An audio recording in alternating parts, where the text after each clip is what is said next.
Everybody, welcome back to the daily reading of Srila Prabhupada's books. It's becoming famous, actually. We're up over 1,700 followers around the world now, which is pretty good, and seems to be still increasing. So, thank you all for coming. Thank you for sharing, and please continue to share this nectar of Srila Prabhupada's purports and translations of the essence of knowledge, the essence of bliss, prema pumartha mahan, the goal of life, the goal above religion and economic development and sense gratification and even liberation. It's the topmost goal of life, the goal of the evolution of consciousness. Okay, Sanatana Goswami has prayed to the Srimad-Bhagavatam, Hare Krishna, in his Sri Krishna Lila Stava, Srimad-Bhagavata Mahima Stotram, and it goes like this: Sarvashtaspipusha, Sarvavedaika Satpala, Sarvasiddhanta Ratnadya, Sarvalokaika Drikprada. O nectar from the ocean of all scriptures, singular fruit of all the Vedas, rich mine of the precious gems of all conclusive truths, you are the only giver of sight to all the worlds. Sarva Bhagavata Prana, Srimad Bhagavata Prabho, Kalidman Duditaditya, Sri Krishna Parivartita. O life air of all the Supreme Lord's devotees, O Master, Srimad Bhagavatam, you are the sun risen in the darkness of Kali. You are the exact image of Sri Krishna. Paramananda Pataya, Prema Varshakshadayate, Sarvada Sarvasevyaya, Sri Krishnaya Namostume. I bow down to you, who are supremely blissful to read. Your every syllable pours down a flood of prema.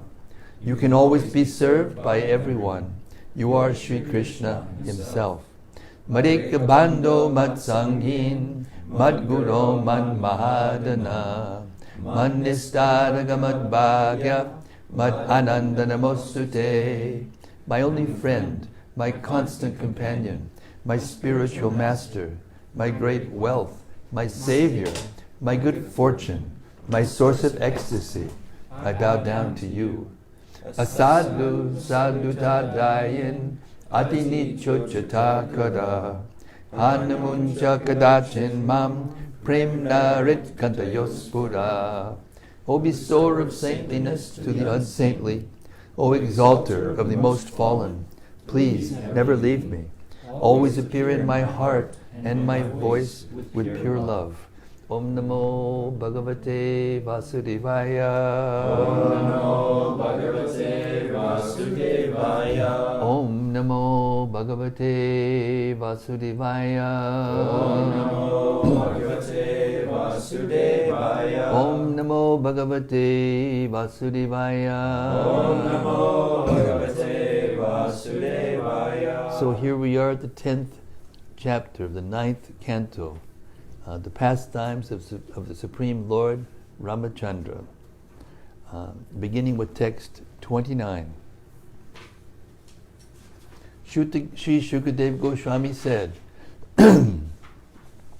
Vibhishana, the pious brother of Ravana and devotee of Lord Ramacandra, received approval from Lord Ramacandra, the king of Koshala.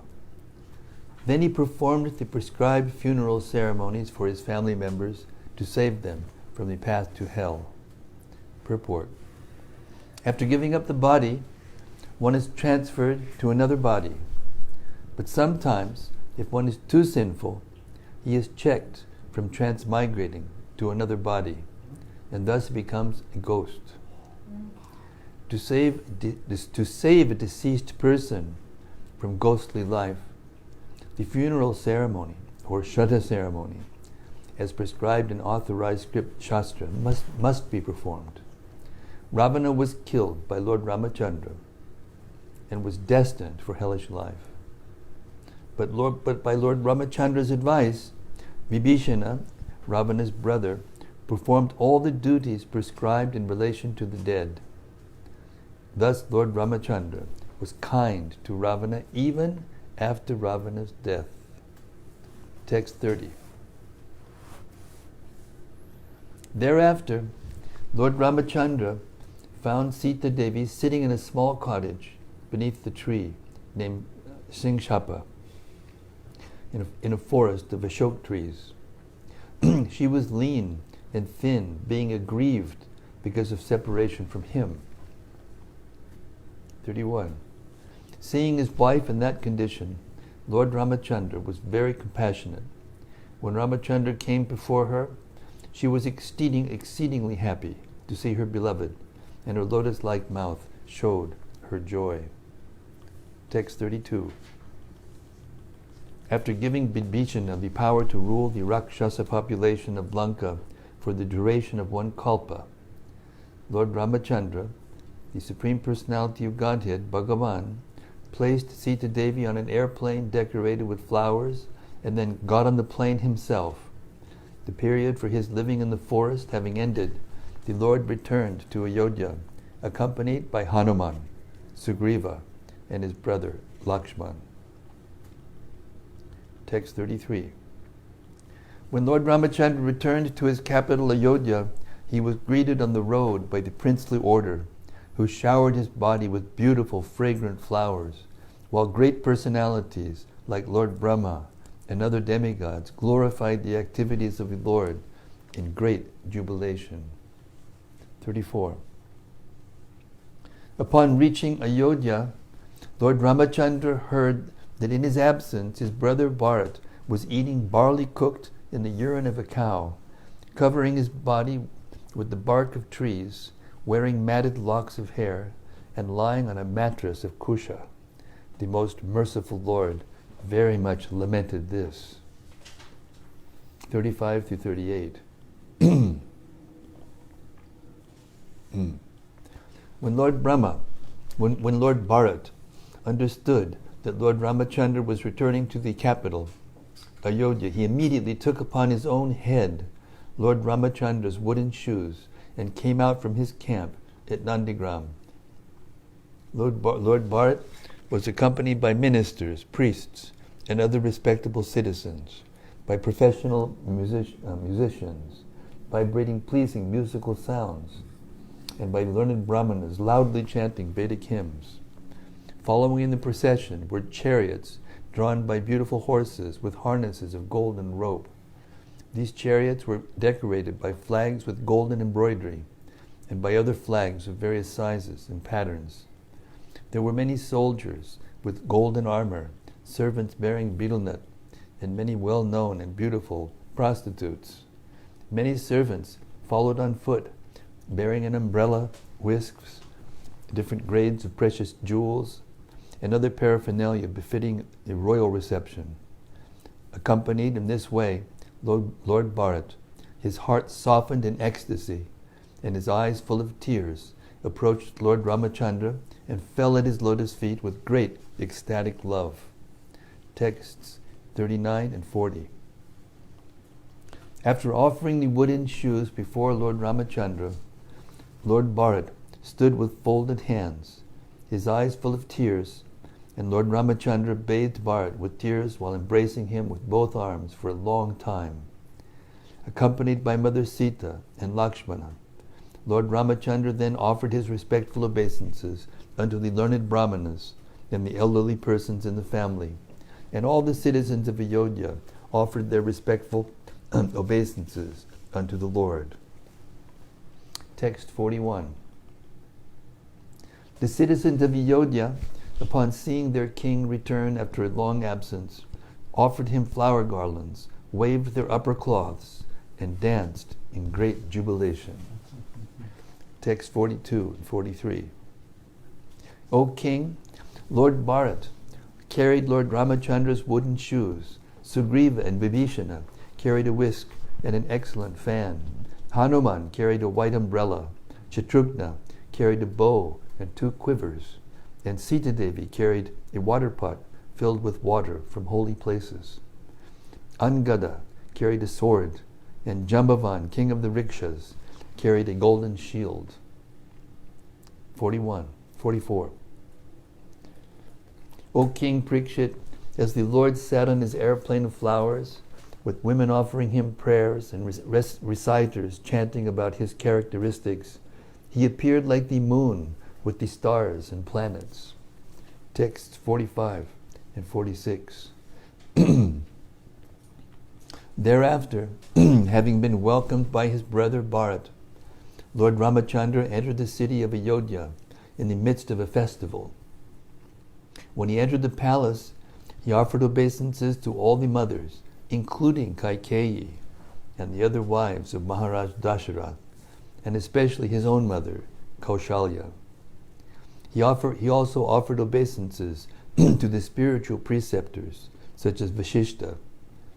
Friends of his own age and younger friends worshipped him, and he returned their respectful obeisances, as did Lakshman and Mother Sita. In this way they all entered the palace. 47. Upon seeing their sons, the mothers of Rama, Lakshman, Bharat, and Shatrughna immediately arose like unconscious bodies returning to consciousness.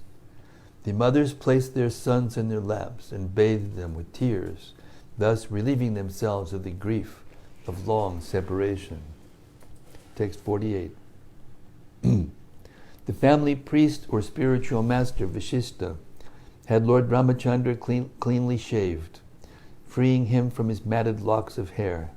Then, with the cooperation of the elderly members of the family, he performed the bathing ceremony, Abhishek, for Lord Ramacandra, with the water of the 4 seas, and with other substances, such as it was performed for King Indra, just as it was performed. 49.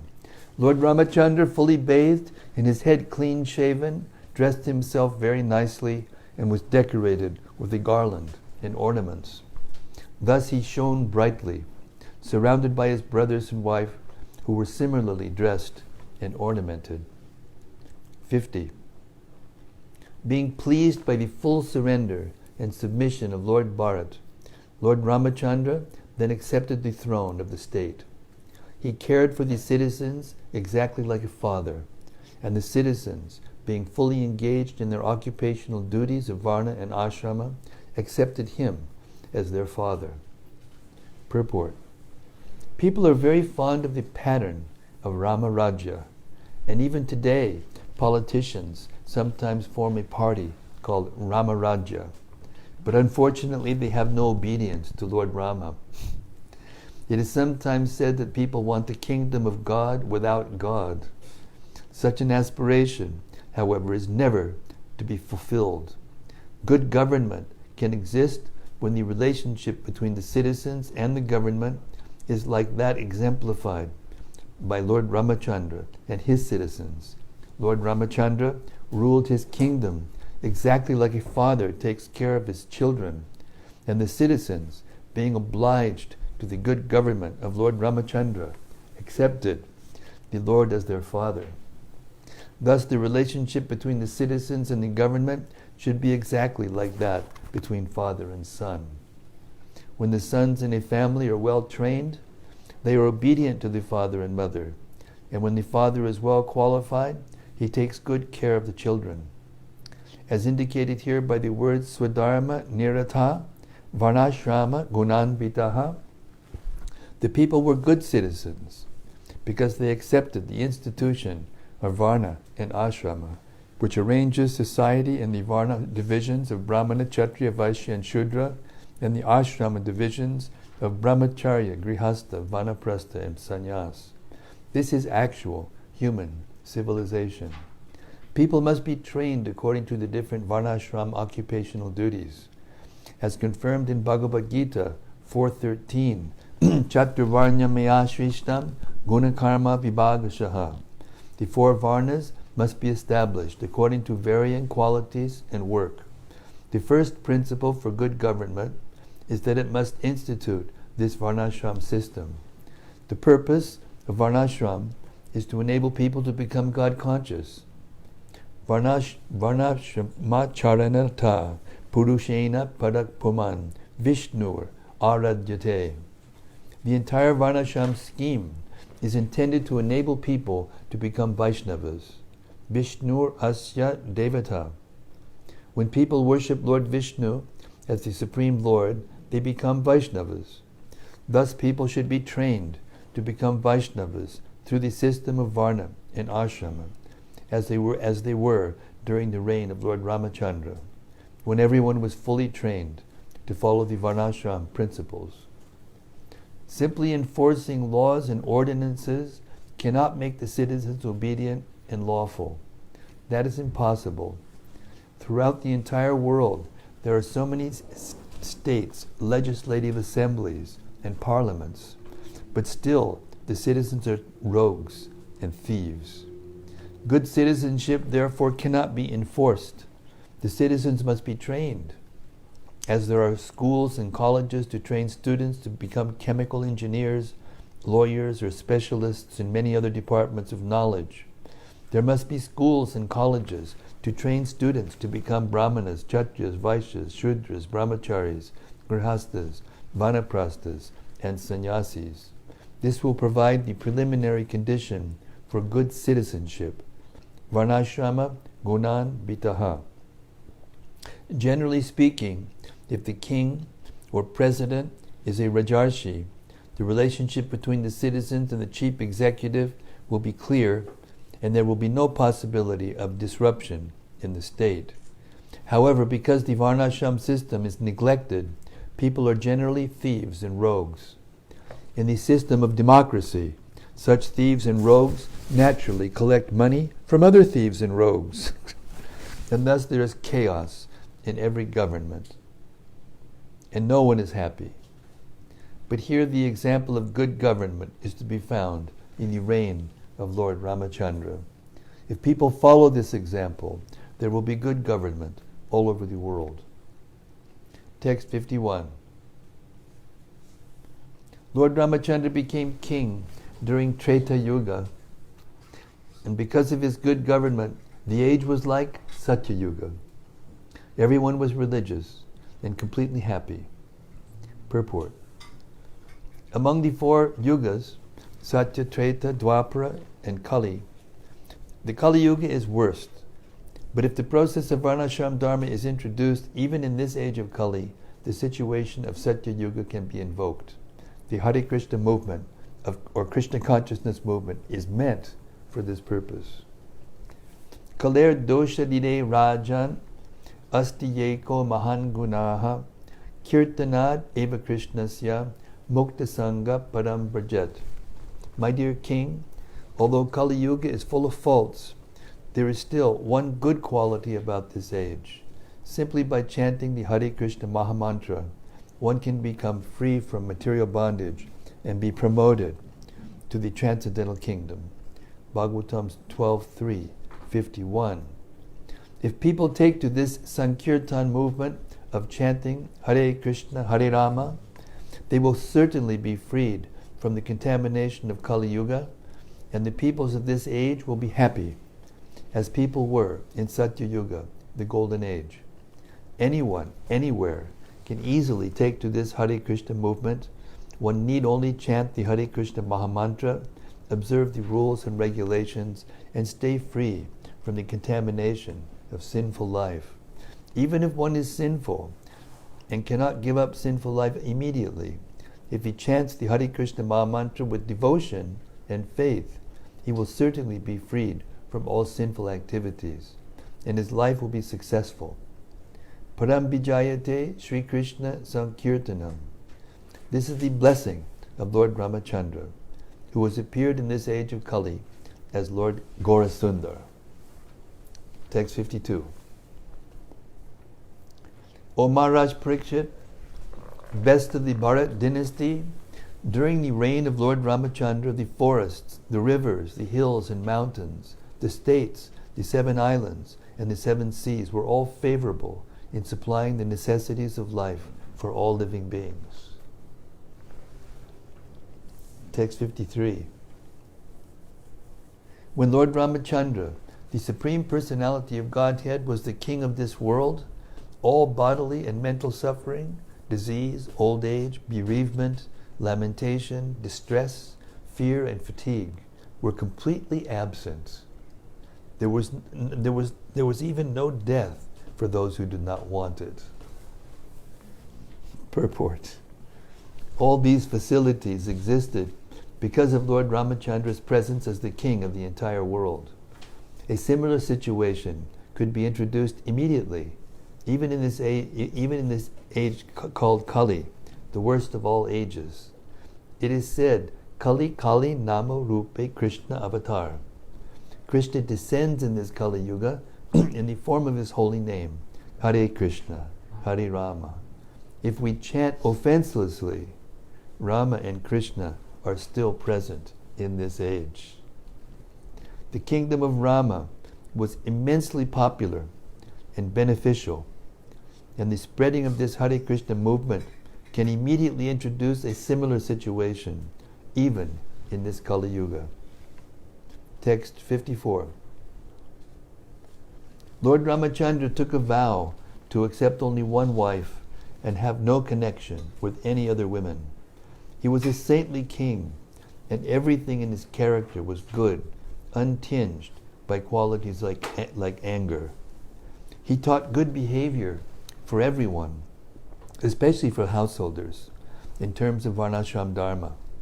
Thus he taught the general public by his personal activities. Purport. Ekapatni Brata, accepting only one wife, was the glorious example set by Lord Ramachandra. One should not accept more than one wife. In those days, of course, people did marry more than one wife. Even Lord Ramachandra's father accepted more wives than one. But Lord Ramachandra, as an ideal king, accepted only one wife, Mother Sita. When Mother Sita was kidnapped by Ravana and the Rakshasas, Lord Ramachandra, as the Supreme Personality of Godhead, could have married hundreds and thousands of Sitas. But to teach us how faithful he was to his wife, he fought with Ravana and finally killed him. The Lord punished Ravana and rescued his wife to instruct men to have only one wife. Lord Ramachandra accepted only one wife and manifested sublime character, thus setting an example for householders. A householder should live according to the ideal of Lord Ramachandra, who showed how to be a perfect person. Being a householder or living with a wife and children is never condemned, provided one lives according to the regulative principles of Varnashram Dharma. Those who live in accordance with these principles, whether as householders, brahmacharis, or vanaprasthas, are all equally important. Text 55. Mother Sita was very submissive, faithful, shy, and chaste, always understanding the attitude of her husband. Thus, by her character and by her love and service, she completely attracted the mind of the Lord. Purport.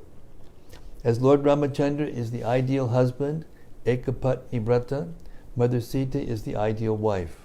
Such a combination makes family life very happy. Yad yad acharite shreshtas tadeva tado janaha. Whatever example a great man sets, common people follow.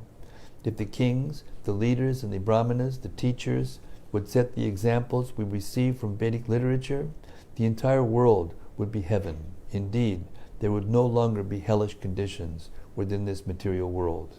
Thus end the Bhaktivedanta purports of the 9th canto, 10th chapter of Srimad-Bhagavatam, entitled The Pastimes of the Supreme Lord Ramachandra. Haribo! Jai Shri Ram! Jai Shri Ram! Jai Shri Ram! Sita Ram! Lakshman Hanuman Ji Jai! Oh, glories to Sri Ramachandra. Now, we'll hear a little bit about what happened after that. Chapter 11. Lord Ramachandra rules the world. This chapter describes how Lord Ramachandra resided in Ayodhya with his younger brothers and performed various sacrifices. Lord Ramachandra, the Supreme Personality of Godhead, performed various sacrifices by which to worship himself. And at the end of these sacrifices, he gave land to the Hota, Advaryu, Udgata, and Brahma priests. He gave them the eastern, western, northern, and southern directions, respectively, and the balance he gave to the Acharya. Lord Ramachandra's faith in the Brahmanas and affection for his servants was observed by all the Brahmanas, who then offered their prayers to the Lord and returned whatever they had taken from him. They regarded the enlightenment given to them by the Lord within the core of their hearts as a sufficient contribution. Lord Ramachandra subsequently dressed himself like an ordinary person and began wandering within the capital to understand what impression the citizens had of him. By chance, one night he heard a man talking to his wife who had gone to another man's house. In the course of rebuking his wife, the man spoke suspiciously of the character of Sita Devi. The Lord immediately returned home, and fearing such rumors, he superficially decided to give up Sita Devi's company. Thus he banished Sita Devi, who was pregnant, to the shelter of Valmiki Muni, where she gave birth to twin sons named Lava and Kusha. In Ayodhya, Lakshman begot two sons named Angada and Chitraketu. Bharat begot two sons named Taksha and Pushkala, and Chatrugna begot two sons named Subahu and Shrutasena. When Bharat went out to conquer various lands on behalf of the emperor, Lord Ramachandra, he fought many millions of Gandharvas. By killing them in the fight, he acquired immense wealth, which he then brought home. Shatrugna killed a demon named Lavana at Madhuvan, and thus established the capital of Mathura. Meanwhile, Sita Devi placed her two sons in the care of Valmiki Muni and then entered into the earth. Upon hearing of this, Lord Ramachandra was very much aggrieved, and thus he performed sacrifices for 13,000 years. After describing the pastimes of Lord Ramachandra's disappearance and establishing that the Lord appears for his pastimes only, Shukadev Goswami ends this chapter by describing the results of hearing about the activities of Lord Ramachandra and by describing how the Lord protected his citizens and displayed affection for his brothers. Text 1. Shukadev Goswami said, "Thereafter, the Supreme Personality of Godhead, Lord Ramachandra, accepted an acharya and performed sacrifices, yagyas, with opulent paraphernalia. Thus he himself worshipped himself, for he is the Supreme God, Lord of all demigods." Purport. Sarvarhanam Achutyeja. If Achyuta, the Supreme Personality of Godhead, is worshipped, then everyone is worshipped.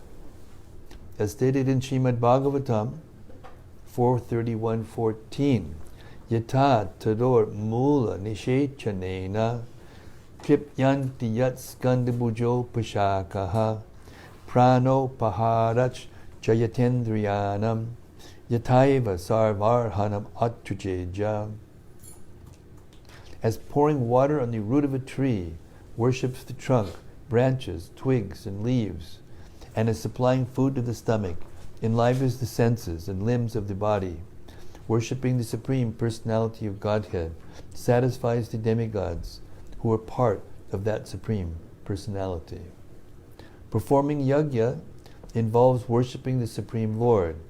Here, the Supreme Lord worshipped the Supreme Lord.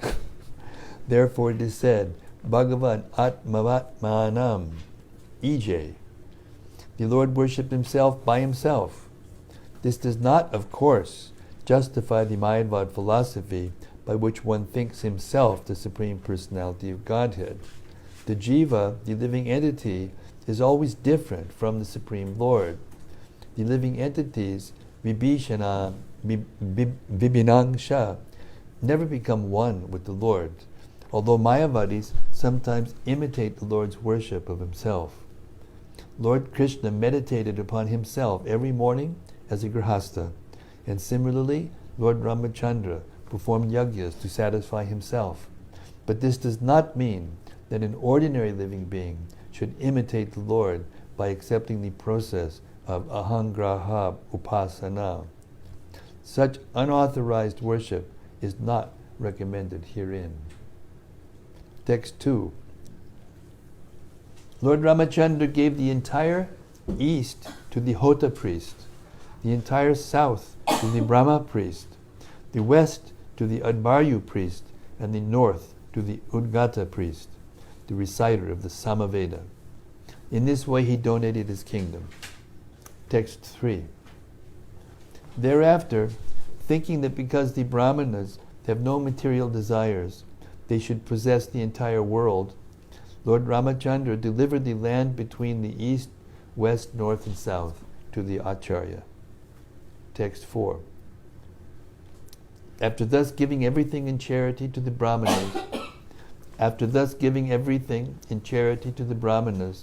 Lord Ramacandra retained only his personal garments and ornaments, and similarly the queen, Mother Sita, was left with only her nose ring and nothing else. Text 5. All the Brahmanas who were engaged in the various activities of the sacrifice were very pleased with Lord Ramacandra, who was greatly affectionate and favorable to the Brahmanas. Thus, with melted hearts, they returned all the property received from him and spoke as follows. Purport. In the previous chapter, it was said that the prajas, the citizens, strictly followed the system of Varnashram Dharma. The Brahmanas acted exactly like Brahmanas, the Kshatriyas exactly like Kshatriyas, and so on. Therefore, when Lord Ramacandra gave everything in charity to the Brahmanas, being qualified, wisely considered that Brahmanas are not meant to possess property to make a profit from it. The qualifications of a Brahmana are given in Bhagavad Gita 18:42. Shamo damas tapak shaucham chantir arjavamevacha jnanam vijnanam astikyam brahmakarma swabhavajam. Peacefulness, self-control, austerity, purity, tolerance, honesty, wisdom, knowledge, and religiousness. These are the qualities by which the Brahmanas work. The Brahminical character offers no scope for possessing land and ruling citizens. These are the duties of a Kshatriya. Therefore, although the Brahmanas did not refuse Lord Ramachandra's gift, after accepting it, they returned it to the king. The Brahmanas were so pleased with Lord Ramachandra's affection toward them that their hearts melted. They saw that Lord Ramacandra, aside from being the Supreme Personality of Godhead, was fully qualified as a Kshatriya and was exemplary in character. One of the qualifications of a Kshatriya is to be charitable. A Kshatriya or ruler levies taxes upon the citizens not for his personal sense gratification, but to give charity in suitable cases. Dana Ishvara Bhava. On one hand, Kshatriyas have the propensity to rule, but on the other, they are very liberal with charity. When Maharaj Yudhishthira gave charity, he engaged Karna to take charge of distributing it. Karna was very famous as Datta Karna. The word Datta refers to one who gives charity very liberally. The kings always kept a large quantity of food grains in stock, and whenever there was any scarcity of grains, they would distribute grains in charity. A Kshatriya's duty is to give charity, and a Brahmana's duty is to accept charity, but not more than needed to maintain body and soul together. Therefore, when the Brahmanas were given so much land by Lord Ramacandra, they returned it to him and were not greedy. Text 6.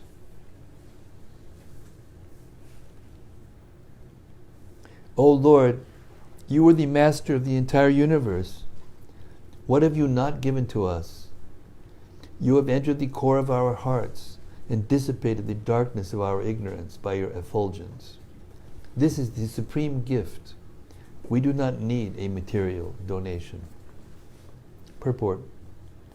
When Dhruva Maharaj was offered a benediction by the Supreme Personality of Godhead, he replied, O my Lord, I am fully satisfied. I do not need any material benediction. Similarly, when Prahlad Maharaj was offered a benediction by Lord Nishingadev, he also refused to accept it and instead declared that a devotee should not be like a vanik, a mercantile man, who gives something in exchange for some profit. One who becomes a devotee for some material profit is not a pure devotee. Brahmanas are always enlightened by the Supreme Personality of Godhead within the heart. Sarvasya chaham Riddhi Sanavista, Matak Smritir Jnanam Apohanam Cha. And because the Brahmanas and Vaishnavas are always directed by the Supreme Personality of Godhead, they are not greedy for material wealth. What is absolutely necessary they possess, but they do not want an expanded kingdom. An example of this was given by Vamanadev. Acting as a brahmachari, Lord Vamanadev wanted only 3 paces of land. Aspiring to possess more and more for personal sense gratification is simply ignorance, and this ignorance is conspicuous by its absence from the heart of a Brahmana or Vaishnava. Text 7. O Lord, you are the Supreme Personality of Godhead, who have accepted the Brahmanas as your worshipable deity.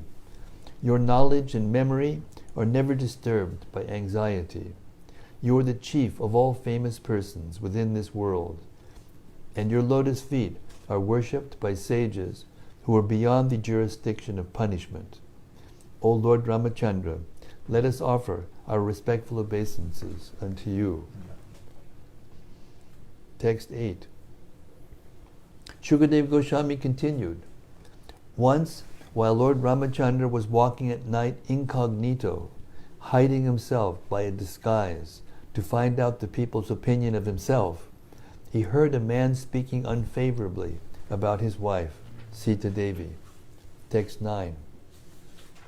Speaking to his unchaste wife, the man said, you go to another man's house, and therefore you are unchaste and polluted. I shall not maintain you any more. A hen-pecked husband like Lord Rama may accept a wife like Sita, who went to another man's house, but I am not hen-pecked like him, and therefore I shall not accept you again. Text 10.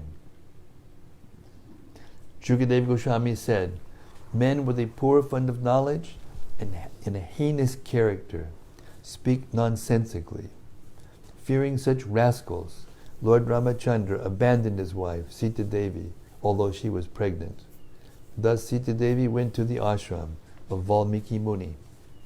Text 11.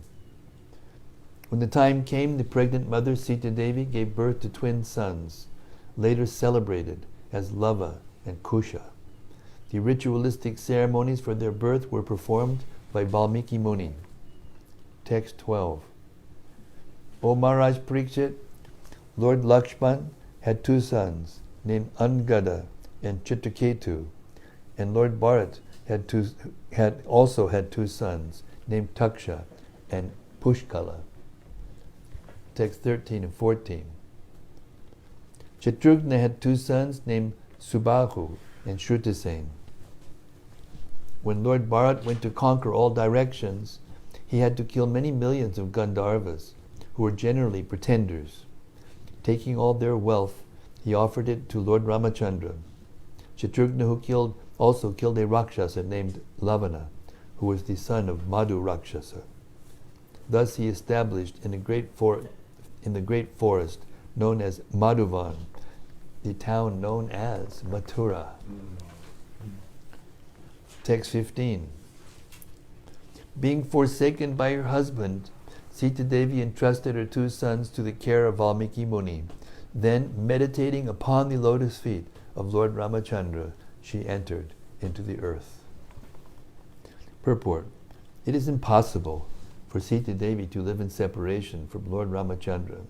Therefore, after entrusting her 2 sons to the care of Valmiki Muni, she entered into the earth. Text 16. After hearing the news of Mother Sita's entering the earth, the Supreme Personality of Godhead was certainly aggrieved. Although he is the Supreme Personality of Godhead, upon remembering the exalted qualities of Mother Sita, he could not check his grief in transcendental love. Purport.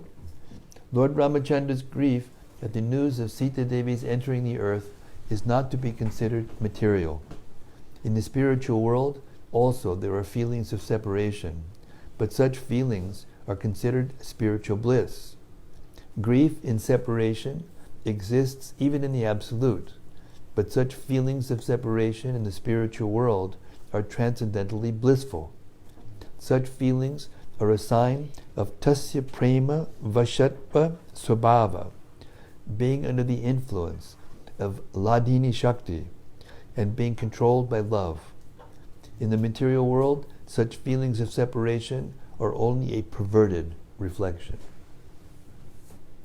Text 17. The attraction between man and woman, or male and female, always exists everywhere, making everyone always fearful. Such feelings are present even among the controllers like Brahma and Lord Shiva, and is the cause of fear for them. What to speak of others who are attached to household life in this material world. Purport.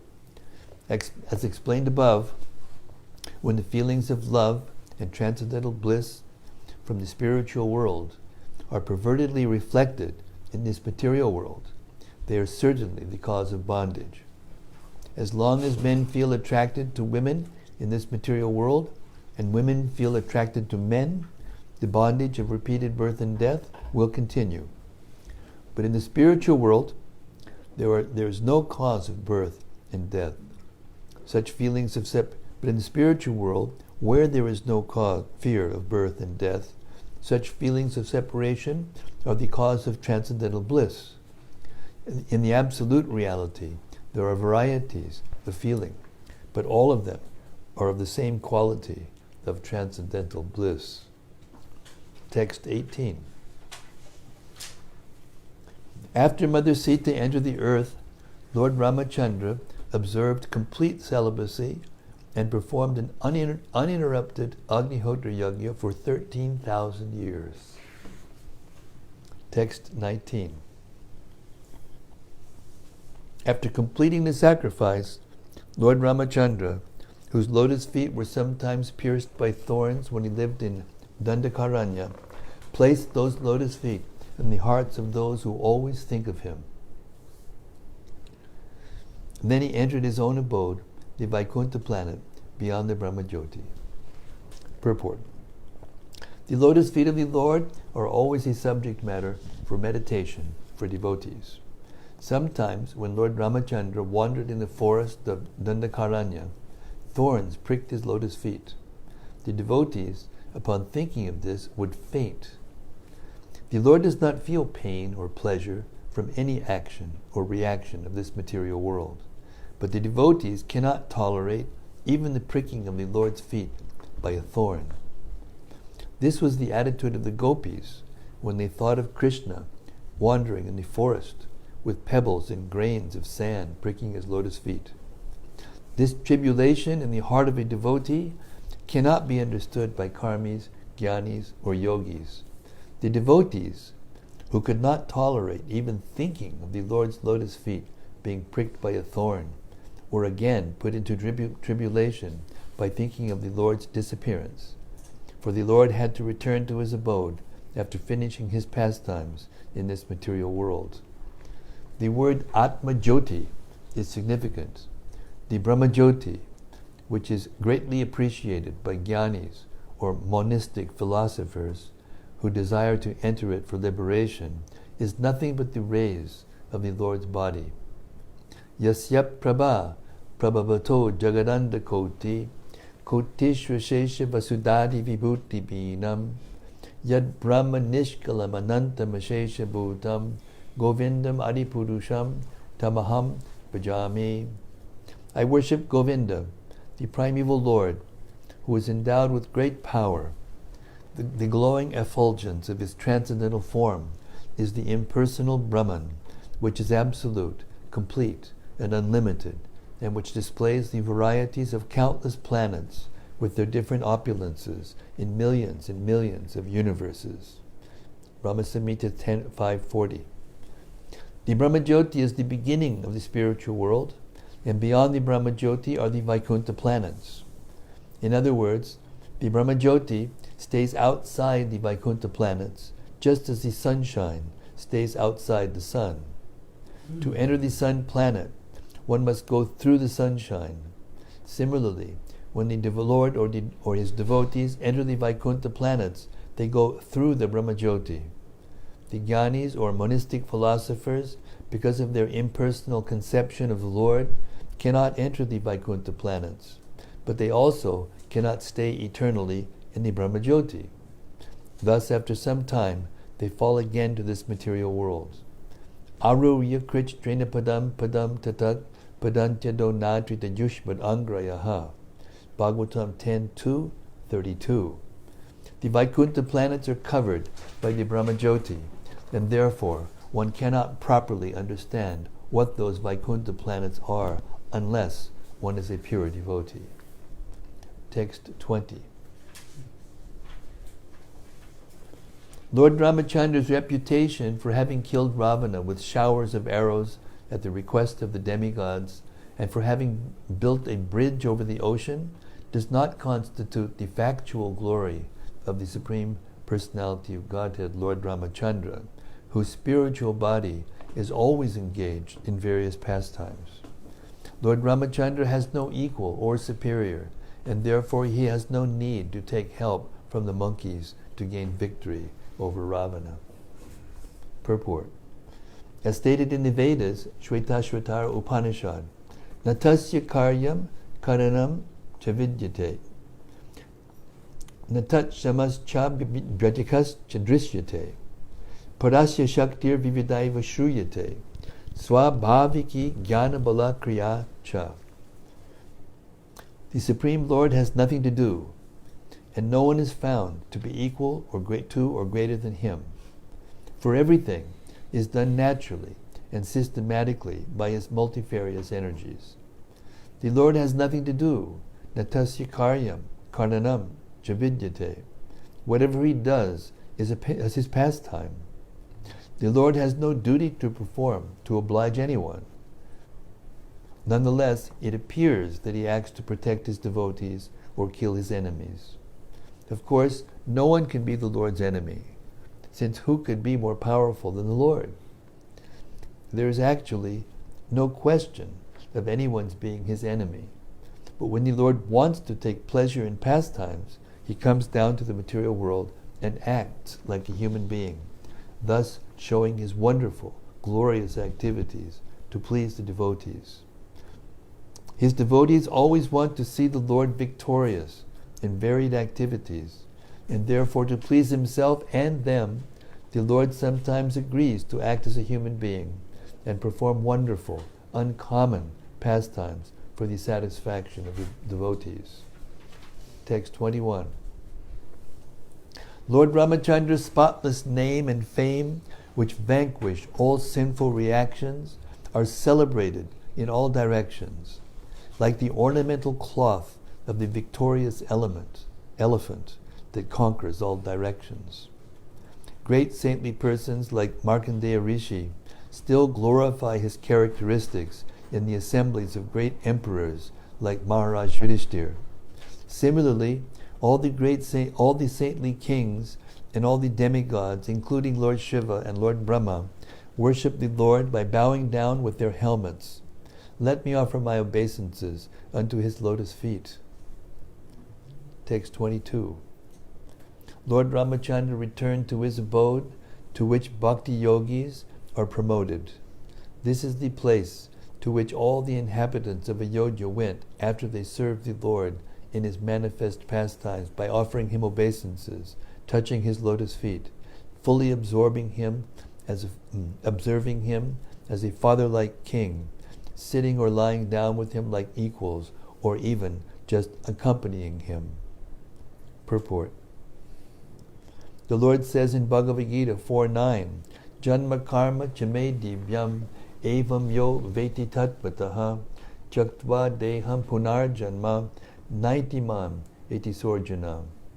One who knows the transcendental nature of my appearance and activities does not, upon leaving the body, take his birth again in this material world, but attains my eternal abode.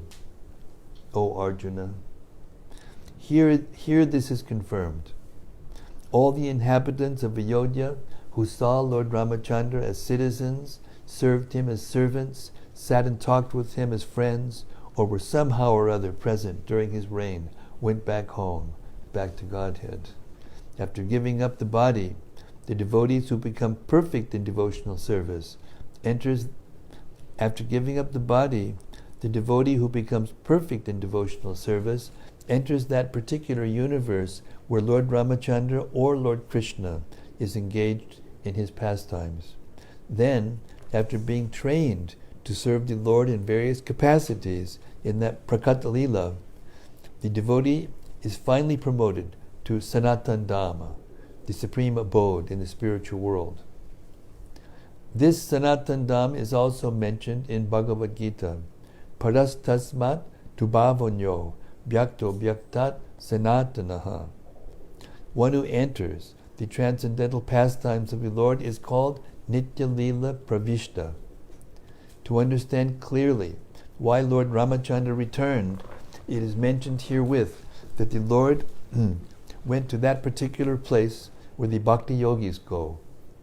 The impersonalists misunderstand the statements of Srimad-Bhagavatam to mean that the Lord entered his own effulgence and therefore became impersonal. But the Lord is a person, and his devotees are persons. Indeed, the living entities, like the Lord, were persons in the past, they are persons in the present, and they will continue to be persons even after giving up the body. This is also confirmed in Bhagavad Gita, text 23. O King Parikshit, anyone who orally receives the narrations concerning the characteristics of Lord Ramachandra's pastimes will ultimately be freed from the disease of envy and thus be liberated from the bondage of fruitive activities. Ramachandra ki jai. Jai. Ram Raja ki jai. Jai. Purport. Here in this material world, everyone is envious of someone else. Even in religious life, it is sometimes found that if one devotee has advanced in spiritual activities, other devotees are envious of him. Such envious devotees are not completely freed from the bondage of birth and death. As long as one is not completely free from the cause of birth and death, one cannot enter the Sanatan Dhamma, or the eternal pastimes of the Lord. One becomes envious because of being influenced by the designations of the body. But the liberated devotee has nothing to do with the body, and therefore he is completely on the transcendental platform. A devotee is never envious of anyone, even his enemy. Because the devotee knows that the Lord is his supreme protector, he thinks, what harm can the so-called enemy do? Thus the devotee is confident about his protection. The Lord says, Ye yatam mam prapadyante tang sataiva bhajamyaham. According to the proportion of one's surrender unto me, I respond accordingly. A devotee must therefore be completely free from envy, especially of other devotees. To envy other devotees is a great offense, a Vaishnava aparad. A devotee who constantly engages in hearing and chanting, Shravanam Kirtana, is certainly freed from the disease of envy, and thus he becomes eligible to go back home, back to Godhead. Text 24. Maharaj Parikshit inquired from Shukadev Goswami, how did the Lord conduct himself, and how did he behave in relationship with his brothers, who were expansions of his own self, and how did his brothers and the inhabitants of Ayodhya treat him? Hare Krishna. So we'll end our reading there. It's a nice place to stop. Mm-hmm. How many more verses are in the chapter, by the way?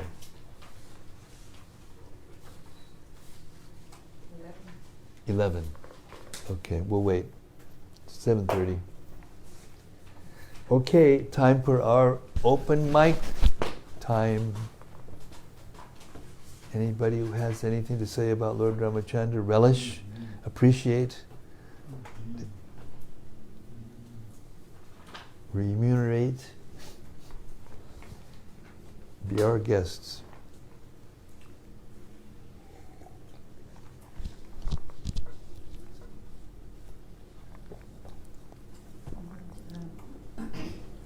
Nobody mentioned before.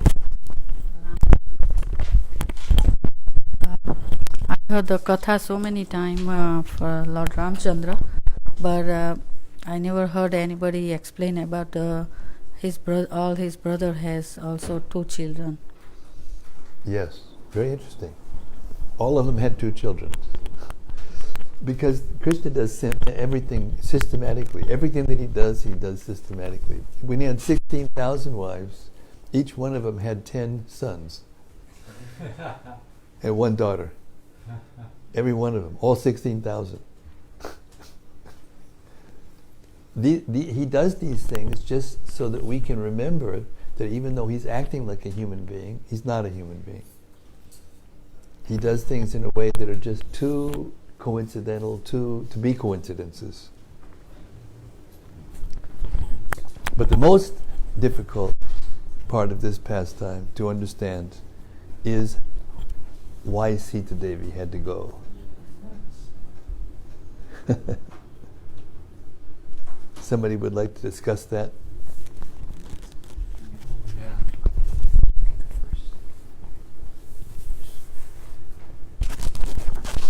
Yes, Dr. Doug. Yeah, it was just a question of mine that came up. As I was curious as to why Lord Ram left Sita and abandoned her, and simply because he heard this man kind of like chastising his wife and criticizing. So I don't know what the impetus was. Was it for his reputation, or? See, he came for the purpose of showing how to be a perfect human being, and not just a perfect human being, but a perfect king. Perfect leader of human beings. And so he exhibited the perfect character of a leader, of a king, and put his citizens before himself. You notice how he gave everything to the Brahmanas, and of course they gave it all back to him because they were real Brahmanas. They weren't pretend. See, it's hard for us to understand these things because we're conditioned by the material nature. We're within time and space, and we have material bodies, and they're pushing us and pulling us, and in so many ways causing us to think, different things about different persons. But the king is the ideal king. He puts his citizens first under all conditions. Unconditional love. So then you might say, yes, but Sita Devi, his eternal wife. Yeah, they're never separated. That's the point. They're never separated. They're always... See, we have to always see things in perspective. There's a saying, I don't remember who said it, but there's a saying that we should see things through God's eyes rather than our own eyes. When we were hippies, we used to make these little, you remember? These little yarn out of different colored, and we call them God's eyes. We didn't know what we were talking about, but the concept is you have to see through, the eyes of God. Now, seeing through the eyes of God means that Krishna and Ramacandra especially, these are the 2 top, Krishna is the ultimate form of God, and Ramacandra is right next door. Ayodhya is just before Dwarka, and in the hierarchy of planets in the spiritual world, Ayodhya comes just before Dwarka, and Mathura, and then Vrindavan. So,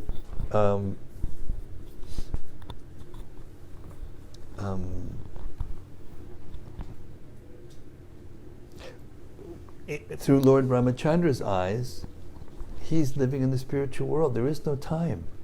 So for him, the time it takes for them to come down and have this pastime, like he was doing, 13,000 years, yajna, to show how devoted he was to her, for the people to see how devoted he was to her. But that time is not even a blink of an eye for him, actually. So if we see things through the Lord's eyes, then we won't become so overwhelmed with what appears to be, some temporary upheaval in this material world.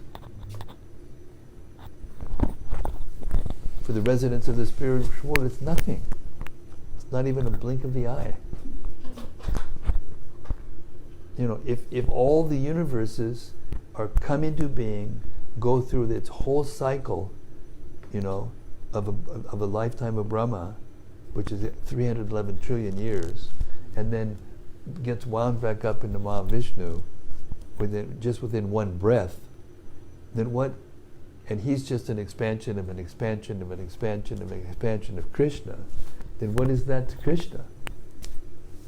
It's nothing, not even a blink of the eye, the whole material creation. What to speak of, time he spends on the earth. It's like, if your friend goes out over to Maharaj's room for a couple of seconds and then comes back, you're going to cry.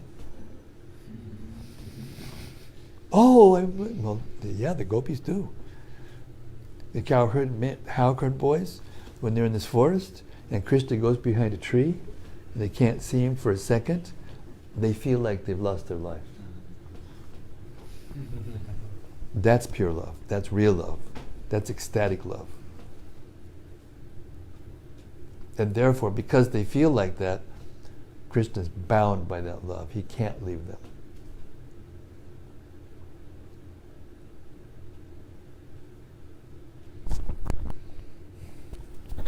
All those things, especially this pastime of Sita Devi, this is like the most tragic, karunya. It's the most, it's inconceivable. But it's to teach us what pure love is, and pure love on all levels, and all levels of responsibility. Lord Ramacandra shows the perfect example in all levels of responsibility. I mean, if you hear the details of Lord Ramacandra, when Dasharath was talked into by Kartikeya, to send him to the forest, and everybody was saying, "You can't do this," and then everybody, said, "No, we'll kill them. We'll do."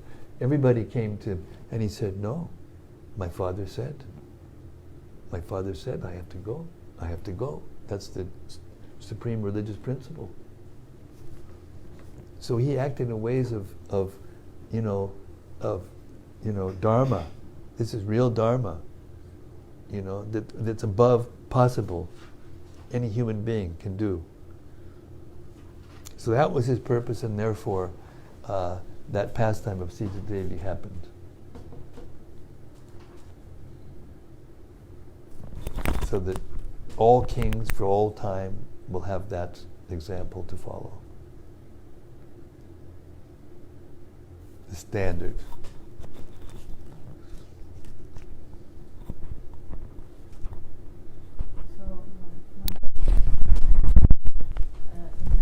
In the dynasty of Ansuman, is explain all the kings, all the ancestor kings and previous kings, but always we hear the story from the Dasarath Maharaj and their sons, and nobody mention ever for the father of Dasarath Maharaj. So he's not a famous king.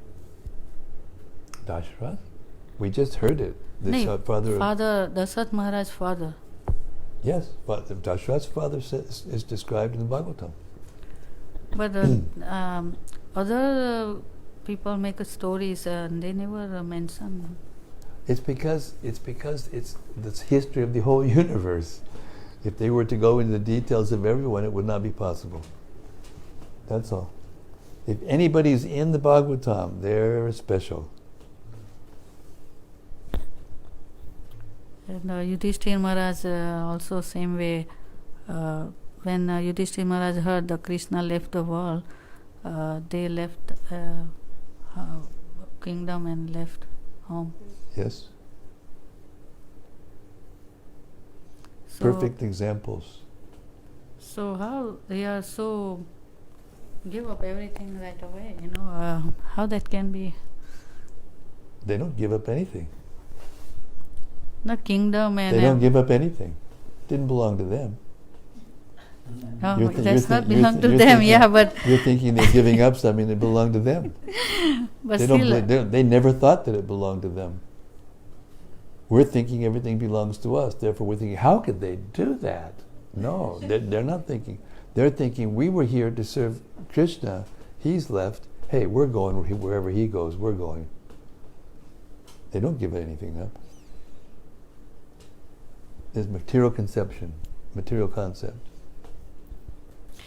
and Sita Devi came found from the land, and he again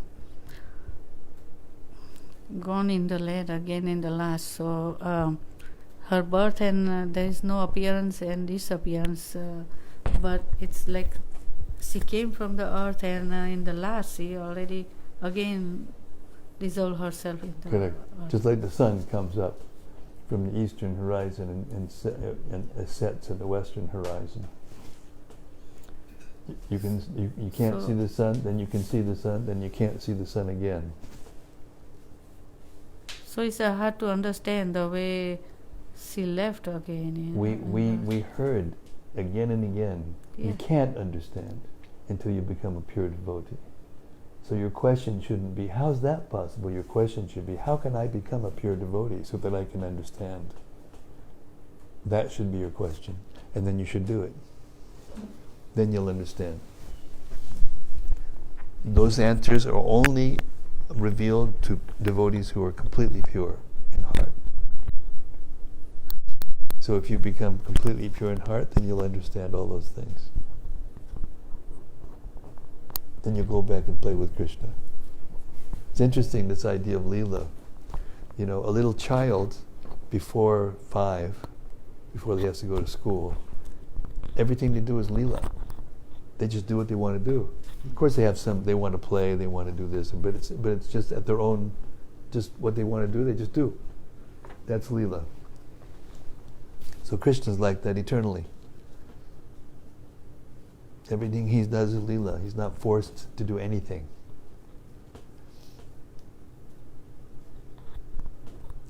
Everything he does is for the ultimate benefit of everyone. He's not attached like we are.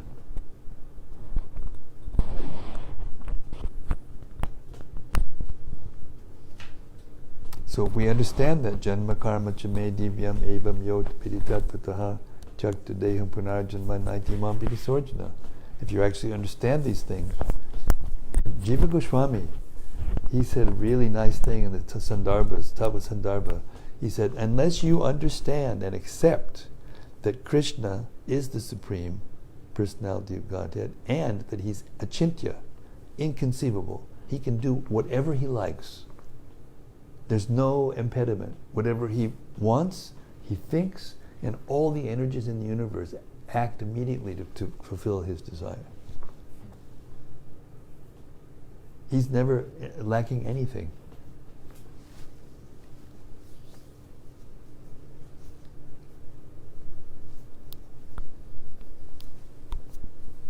So these pastimes of the dearest devotees seeming to be separated from Krishna when he's in this material world is simply because he's agreeing to appear to act in time and space.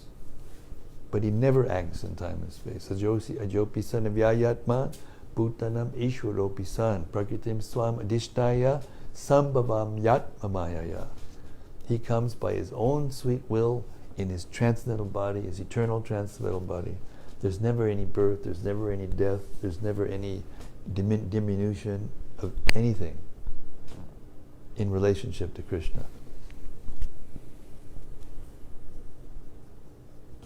And it's just like a drama. When it comes to the material world, it's just like a drama for him. Vidaham samatitani vartamanani charjana vivishani chabhutani mam tuveda nikaschana. He knows everything that's happened, everything that's happening, and everything that will happen. But with him, nobody knows. He's sitting on our heart, arranging everything, and we can't see.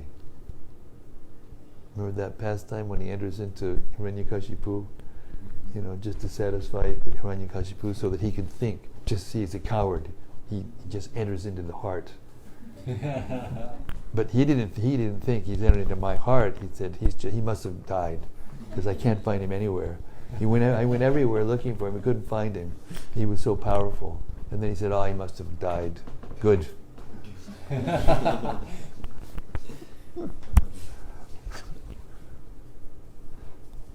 So all these things are just to satisfy everyone according to their desires. He acts in such a way as to satisfy everyone's desire. Therefore, when Krishna leaves, it appears like he leaves the body, but he doesn't leave a body. It's just to give some ammunition for the atheist to think that, yes, see, he's not God. Even though he acted in such a way, his whole appearance, like in a way that no one else could act, impossible. But they can't see that. They only see what they want to see. Shastra Chakshus. You see through the eyes of Shastra. Then you'll understand. Then you can see.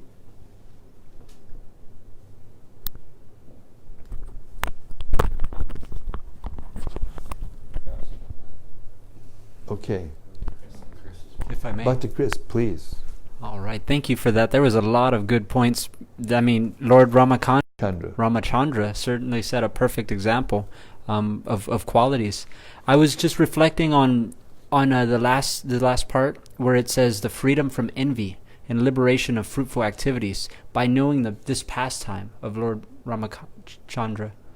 And I was thinking to myself that the lesson of the Brahmanas, when they were given all that, and then they knowing that a spiritual being doesn't want material attachments, so please take it back. That certainly is freeing from envy, and so I'm going to try to definitely keep in mind this pastime.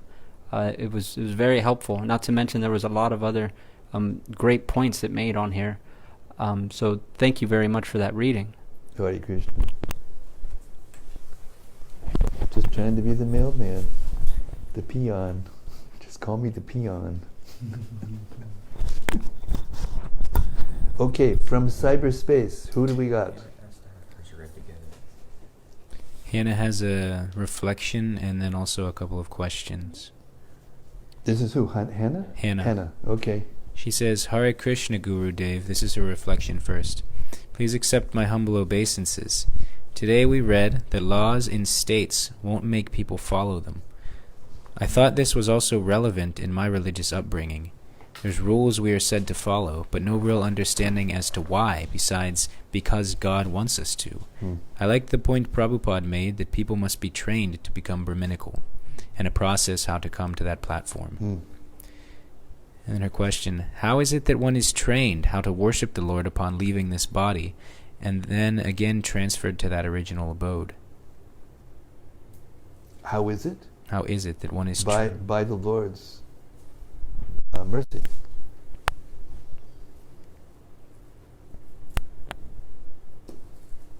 Okay. The Lord can do anything. And she has another question. It says, how is it that some devotees chant and read and follow the regulative principles, but still make offenses against other devotees? Will they still go back to Godhead even though they're committing the mad elephant offense? Yes, after a few hundred births. There was one classic example of that in Vrindavan.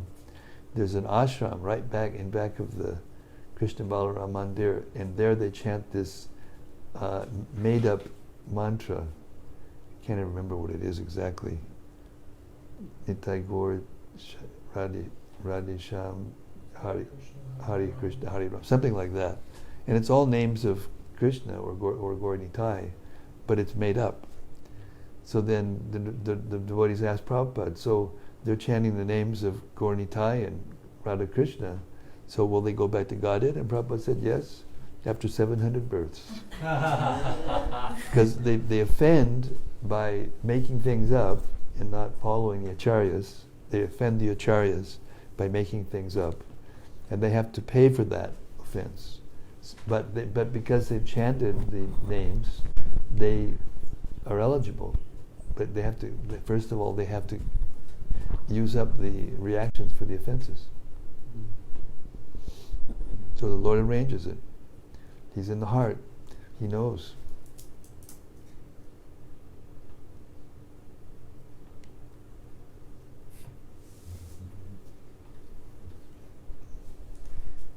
Now, Bhakta Jorge has a couple of questions. Where the heck are you, Bhakta Jorge? living the life of Riley over there in the ashram. He's sitting next to Rasika. They're sitting there like they're with feet up and like,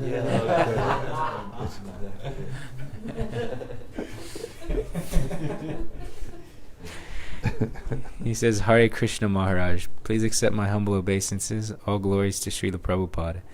I have heard that Rama in the Hare Krishna mantra can be referred to Lord Ramacandra or Lord Balaram. Could you say something about this? Well, I mean, Prabhupada said that it's not wrong. It's not wrong to think of Lord Rama or even Parshuram, when you hear the name Rama. It's not wrong. Just like in Chaitanya Charitamrita, there's a very nice verse. I can't remember exactly where. Maybe in the teachings of Sanatana Goswami.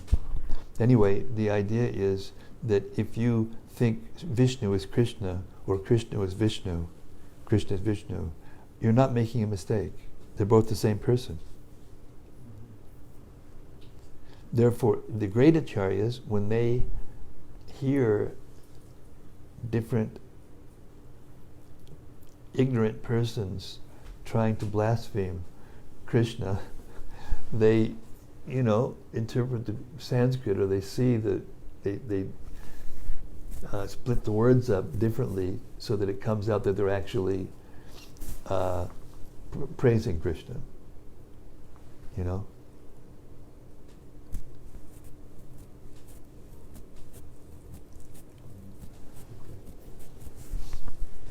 Hare Krishna, Krishna Krishna, Hare Hare, Hare Rama, Rama Rama, Hare Hare. So Hara means the internal energy of Krishna. So you can see it as Sita, you can see it as Radharani, you can see it. But Krishna, he's with Radharani, he doesn't go with anyone else. That's another way of looking at it.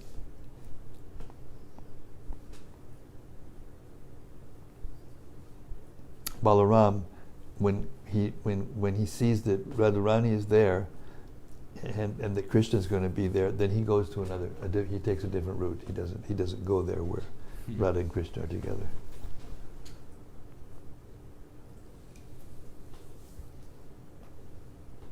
So all these things are they're absolute truths, but they're also relative in the sense that depending on our level of spiritual attainment or spiritual realization or understanding, we may see the same thing in a different way, depending on our relationship with Krishna.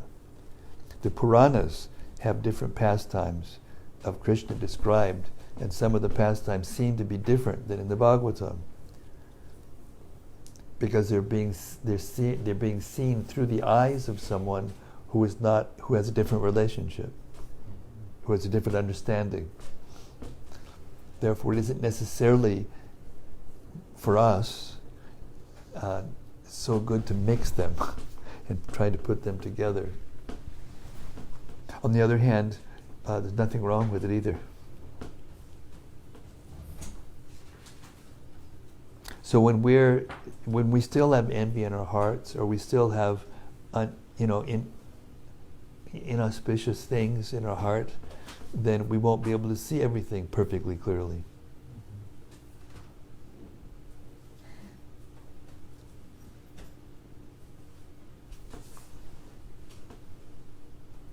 Therefore, it isn't so easy to go back to Krishna and actually be able to play with Krishna directly in his pastimes. It's not so easy.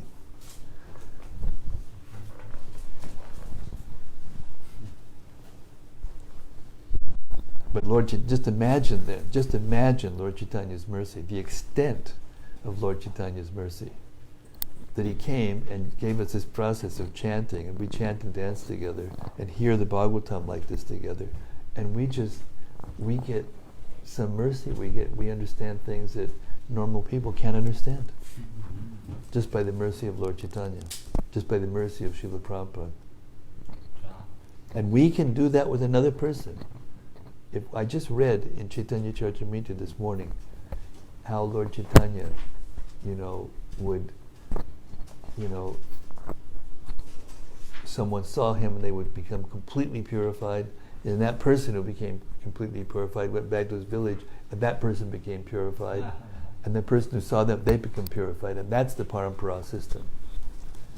We're hearing the holy name, just 11 people removed from Lord Chaitanya, and that's why it has such a powerful effect when people do it.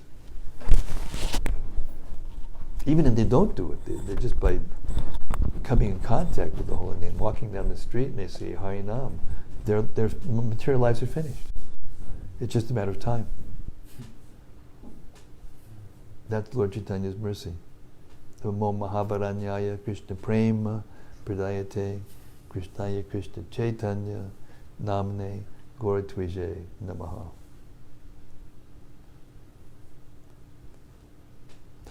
What else you got there? Jorge, you got something else for us? Yeah, Jorge, again, he asks also, how do we establish the Varnashram system in today's day and age? After great difficulty in thousands of years. First start with yourself. How to do it is to become a perfect brahmachari. If you're in the brahmachari ashram, become a perfect brahmachari. If you move to the grahastha ashram, become a perfect grahastha. Show by example. And if you become a great soul enough in another lifetime, you can become a leader and influence others to be perfect brahmacharis and grahasthas. That way, after generations after generations after generations, things will change, as they always do. So we shouldn't think just because it is the way it is right now, what can happen. We don't know. But we do have control over one thing, and that's our own ability to follow. No one can do that for us. So that question, that singular question, how do we do this? How is this possible? Yeah, first of all, you do it. That's how.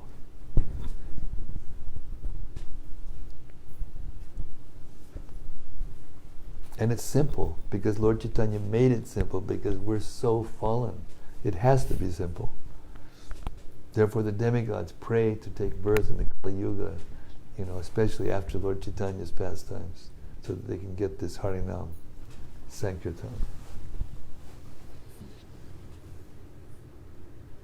Yes, Pran, I've been just dying for you to speak. I appreciated the exchange with the brahmanas from that sacrifice or something. The brahmanas in Ayodhya. Yeah, the brahmanas in Ayodhya. Yeah. Lord Ramacandra thought, because they have no material desires, then I'm going to give them the whole world. So it reminded me just, Krishna, or Ramacandra, basically, he gives us facility when he knows that we're actually going to use it in his service. But then a neophyte devotee, Krishna takes it away as an act of mercy because he knows we're going to misuse it. I was thinking when I heard that about the relationship between the pure brahmanas and the pure kshatriyas. They both respect each other completely. They have different roles, but they respect each other. They offer each other, respects and treat each other in such a way that everyone can know how to act. They're both trying to protect Dharma, but they have different. The Kshatriyas protect Dharma with their arms, and the Brahmanas protect Dharma with their minds and their tongues. But they're both trying to do the same thing. They're both protecting Dharma. So therefore, the king is the administrator, and the Brahmana is the head and the arms, Vaishyas of the belly, the Shudras of the legs. The whole thing has to be a body, has to cooperate together. If your leg starts to run over here, you want to go over here, and the leg starts running over there. Wait a second, that doesn't work. Prabhupada used to say, if your finger, you got an itch, and you tell your finger, come over and scratch it.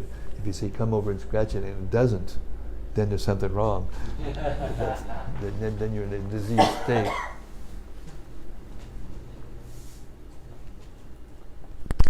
I also like the Brahmanas when they gave it back. They expressed how actually you've already given us the supreme gift of I guess just devotion to you or your holy name or something like Everything. that. Yeah. All belongs to you. Here, And then one more thing. Yeah, sure. And then I really like this verse, text 19 in chapter 11. After Lord Ramacandra completes the sacrifice, he whose lotus feet were sometimes pierced by thorns when he lived in Dandakaranya, placed those lotus feet in the hearts of those who always think of him. Then he entered his own abode, the Vaikuntha planet beyond the Brahmajyoti. And in the purport, Prabhupada explains about how the gopis were also thinking of Krishna's lotus feet. And he says that this tribulation in the heart of a devotee cannot be understood by karmis, gyanis, or yogis. And I just thought it was a deep point that love for that intent meditation on Krishna can't be understood by those who don't love him. I guess I'm curious because it seems like a deep point. I'm curious if you'd like to comment on that translation. Yeah, that's what we've been talking about this whole time and hearing about this whole time. That there is no separation. And yet, even though there is no separation, in Prakat Lila, it seems like there's separation externally, and therefore it appears to be suffering, but it's not suffering. And one has to understand that in order to actually understand that suffering, what appears to be suffering, is not suffering.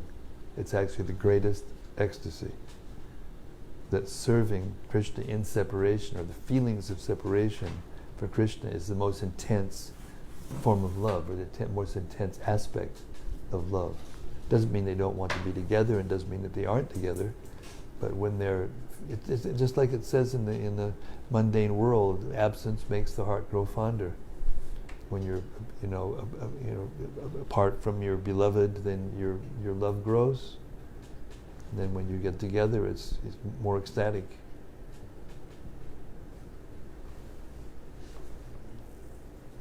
But the difference is that in the spiritual relationships, then even when there is some separation, there is no suffering. There's no suffering in the spiritual world. We can't get our minds around that because we've never experienced anything like that, and we just have to take it, If your faith is complete, and that's why Krishna says, "Mam ekam sharanam praja." When your faith is complete, then you can hear it and understand it just by hearing. Krishnadas Kaviraj Goswami mentions this a lot in the Chaitanya Charitamrita in many places. He says, if you hear the pastimes of Chaitanya, with faith and love and without argument, then you get it immediately. You get the association of the Lord, you get full understanding, you get everything just by that. But that's not so easy. It's not that you just hear it, oh yeah, I understand that. It's not like that.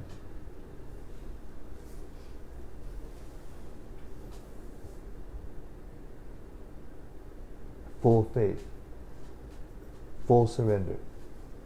The gopis never think of anything but Krishna 24/7.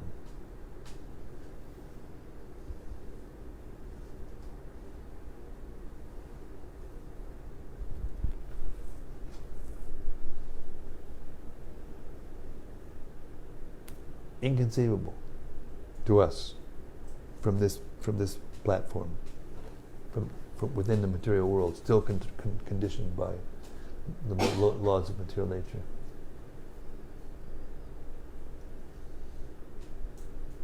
So the urge, the desire, the greed to be there with Krishna in that way has to be extremely strong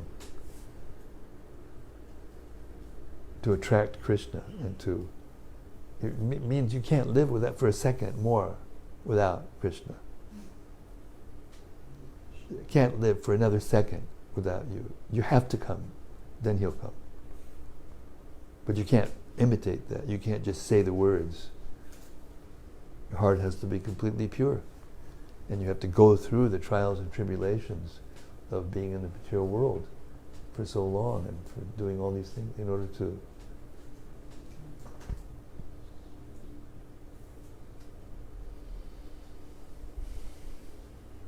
I mean, the one part here that we heard was about how envy of other Vaishnavas is what prevents us.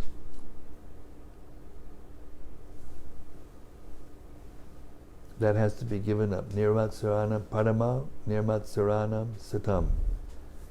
If you become free from envy and honest, then when you hear the Bhagavatam, you will experience the presence of Krishna. And we're experiencing it every night. That's to some degree. And when it becomes full, then we will experience Krishna fully. But that depends on Krishna.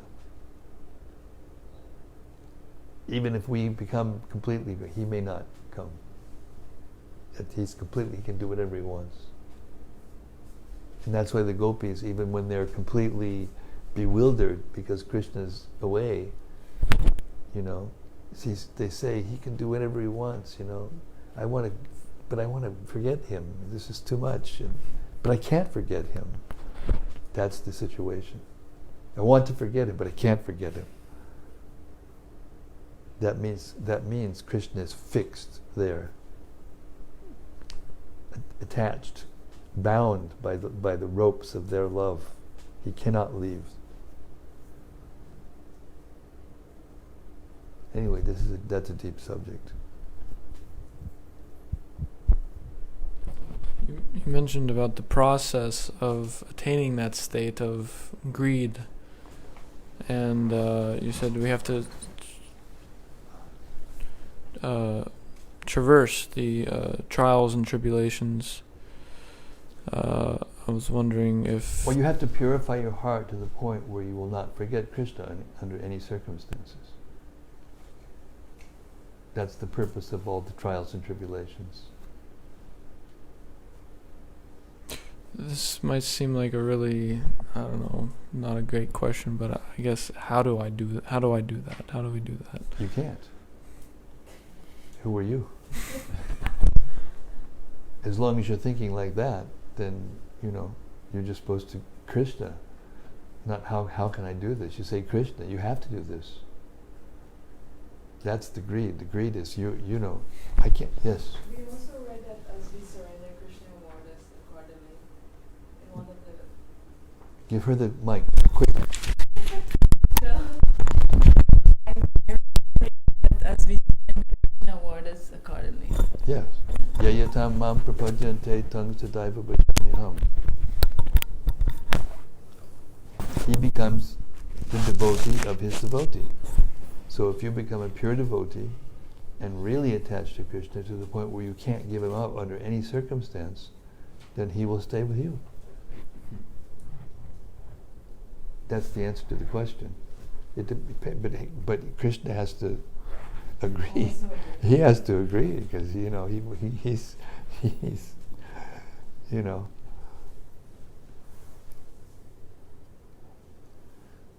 Okay, we'll stop there. Hare Krishna. Hare Krishna. Sri Ramacandra ki jai. Pastimes of Ramacandra ki jai. Ram Raja ki jai. Gaur Premanandi. Hari Hari Bol. Thank you very much. See you tomorrow night, 6:30, same time, same place, right here in Live Studios at Radha Lane. Hare Krishna.